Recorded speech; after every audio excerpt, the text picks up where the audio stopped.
مرحبا بكم في فيديو جديد على قناة شانل لاين.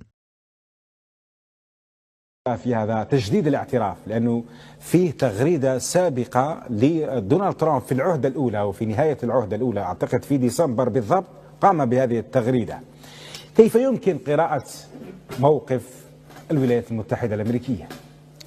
شكرا مرة أخرى على الاستضافة. نتمنى إن شاء الله المشاهد الكريم يستفيد من هذا النقاش وفي هذا الحوار. أنا قبل كل شيء بودي أن أقدم يعني هذه الاعتراف مرة أخرى من طرف السياسة الأمريكية وليس من الشعب الأمريكي، وعلى أي لسان، لأن قلنا لسان الخارجية. ما هو هذا اللسان؟ ماركو روبيو هو يعني خان بلاده. لازم نعرفوا شكون روبيو. هذا هو من أصول لاتينية، هو كوبي وهو ضد بلاده، وهو عنده كل يعني التصريحات. يعني هو من أصول أمريكا اللاتينية، كوبا، معين من طرف رئيس ترامب. يعد مصادقة بعد مصادقة مجلس الشيوخ، لكن هذه هي السياسة الأمريكية. يعني لي بريروغاتيف دا مينيستر دي زافير إترونجير في الولايات المتحدة ليس نفس لي بريروغاتيف يعني في بلدان أخرى. إذن هذا الإنسان عين ليس صدفة.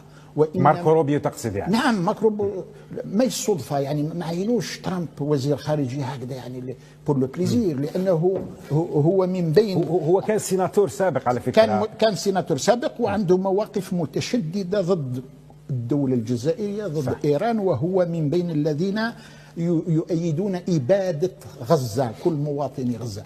ولكن هل يمكن أستاذ صالح دراجي فصل موقف وزارة الخارجية عن موقف الولايات المتحدة الأمريكية؟ لا يمكن. هذا موقف دولة أستاذ. نعم، لأنه حتى البيان تكلم على موقف الولايات المتحدة الأمريكية وليس حتى على الاختيار على أي لسان. يعني من أعطى هذا التعريف الاعتراف مرة أخرى ما تجيش على لسان.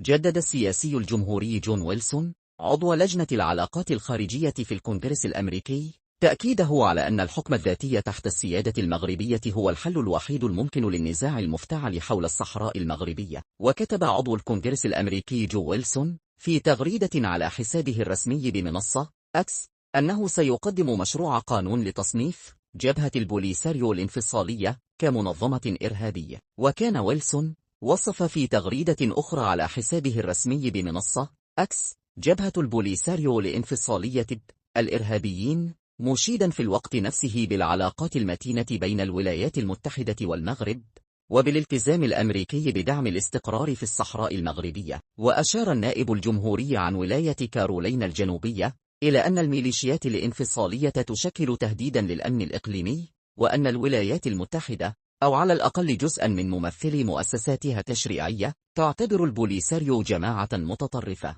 يذكر أن وزير خارجية أمريكا ماركو روبيو جدد في لقاء جمعه بوزير الخارجية المغربي ناصر بوريطة الثلاثاء بواشنطن اعتراف الولايات المتحدة بالسيادة المغربية على الصحراء ودعمها لمقترح الحكم الذاتي المغربي الجد والموثوق والواقعي باعتباره الأساس الوحيد لحل عادل ودائم للنزاع. وأعلن الناطق باسم وزير الخارجية الأمريكية في بيان نشره موقع الأخيرة أن الولايات المتحدة لا تزال تؤمن بأن الحكم الذاتي في ظل السيادة المغربية هو الحل الوحيد الممكن لحصل النزاع.